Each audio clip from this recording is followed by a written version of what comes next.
السلام علیکم ورحمۃ اللہ وبرکاتہ۔ اللہ تعالیٰ سے ہمیں کیا مانگنا چاہیے؟ ایسی کون سی دعا ہے جو سب سے بہترین ہو؟ ایسی کون سی چیز ہے جو سب سے زیادہ ضروری ہو ہمارے لیے، جس کو ہمیں دعا میں مانگنا چاہیے؟ کون سی چیز ہے؟ ہم لوگ تو اپنی اپنی ڈیزائر کے حساب سے، اپنی اپنی پسند کے حساب سے اللہ تعالیٰ سے دعا مانگ لیتے ہیں ہاتھ اٹھا کر۔ پیسہ چاہیے تو اللہ پیسہ دے، کاروبار چاہیے اللہ کاروبار چلا دے، رشتہ نہیں ہو رہا تو اللہ رشتہ دے دے۔ لیکن ایسی بیسٹ دعا جو ہمیں اللہ سے مانگنا چاہیے، ایسی کون سی چیز ہے جو سب سے زیادہ ضروری ہے ہمارے لیے، جس کو ہمیں اللہ سے مانگنا چاہیے؟ آج میں آپ لوگوں کو بتانے جا رہا ہوں سب سے زیادہ ضروری چیز، موسٹ امپورٹنٹ چیز، سب سے زیادہ ضروری چیز جس کو ہمیں اپنی دعا میں مانگنا چاہیے۔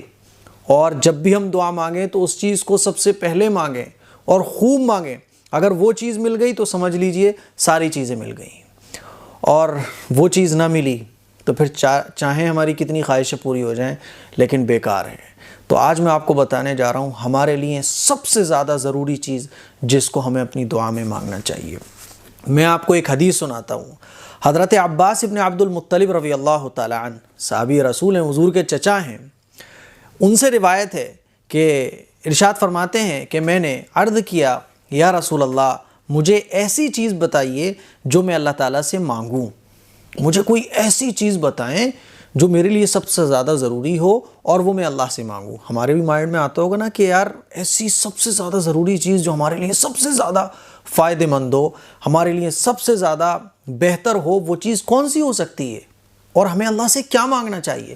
تو انہوں نے بھی پوچھا کہ یا رسول اللہ، مجھے ایسی چیز بتائیے جو میں اللہ تعالیٰ سے مانگوں۔ آپ صلی اللہ علیہ وسلم نے فرمایا، تم اللہ سے عافیت مانگو، تم اللہ سے عافیت مانگو۔ فرماتے ہیں میں کچھ دن ٹھہرا رہا اور میں یہ دعا کرتا رہا کہ اللہ تعالیٰ مجھے عافیت عطا فرما دے، دنیا اور آخرت میں عافیت عطا فرما، یہ میں اللہ سے دعا کرتا رہا۔ پھر دوبارہ آپ صلی اللہ علیہ وسلم کی خدمت میں گیا اور کہا یا رسول اللہ، مجھے ایسی چیز بتائیے جو میں اللہ تعالیٰ سے مانگوں۔ آپ صلی اللہ علیہ وسلم نے مجھ سے کہا، اے عباس، اے رسول اللہ کے چچا، اللہ سے دنیا اور آخرت میں عافیت مانگا کرو۔ اور حضور علیہ الصلوۃ والسلام خود بہت زیادہ اللہ تعالیٰ سے عافیت طلب فرماتے تھے، اور حضور کے چچا ہیں۔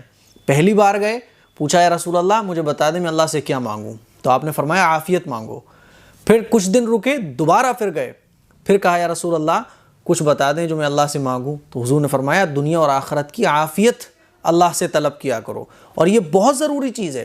تو ہمیں بھی چاہیے کہ ہم اور آپ اپنی دعا میں اللہ تعالیٰ سے عافیت مانگا کریں، دنیا اور آخرت کی عافیت۔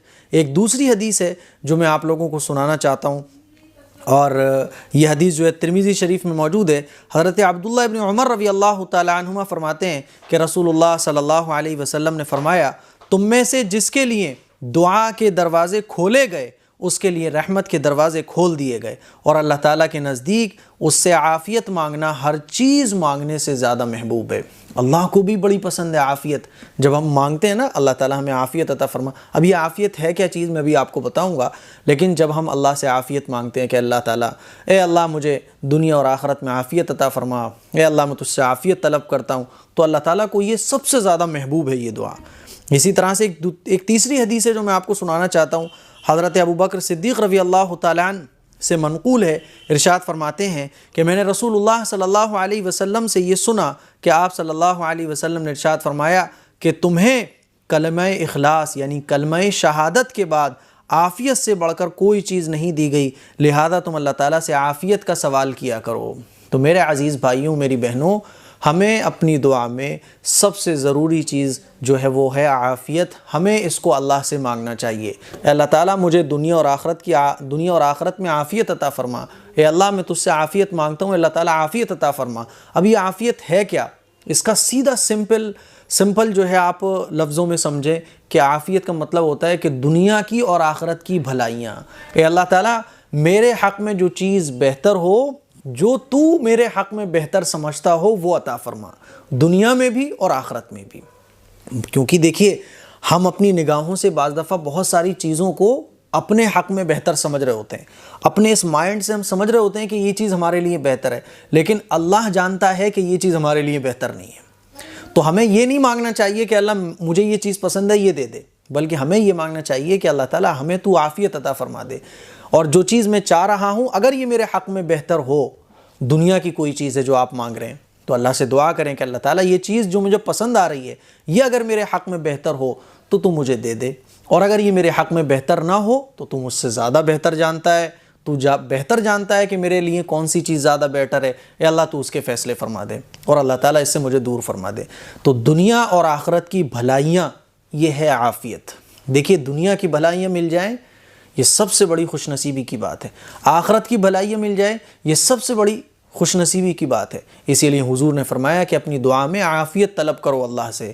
ہمیں اور آپ کو بھی جب بھی ہم دعا کے لیے ہاتھ اٹھائیں اللہ سے عافیت ضرور مانگیں کہ اللہ تعالیٰ مجھے عافیت عطا فرما، دنیا اور آخرت کی بھلائیاں عطا فرما، اے اللہ دنیا اور آخرت میں عافیت عطا فرما۔ عافیت کا مطلب یہ بھی کہ دنیا کی مصیبتوں سے اللہ تو مجھے محفوظ فرما، آخرت کی سختیوں سے تو مجھے محفوظ فرما۔ کہنے کا مطلب یہ ہے کہ اللہ کی رضا والی زندگی، اللہ جس کام سے راضی ہو اور اللہ جس کام سے خوش ہوتا ہو وہ کام کرنے کی توفیق ہمیں عنایت فرما دے۔ دنیا اور آخرت کی بھلائیوں کو عافیت کہا جاتا ہے، تو بڑا وسیع مفہوم ہے عافیت کا۔ اسی لیے بس گزارش اتنی ہے کہ اب جب بھی آپ دعا مانگیں تو اللہ تعالیٰ سے عافیت ضرور مانگیے گا۔ السلام علیکم ورحمۃ اللہ وبرکاتہ۔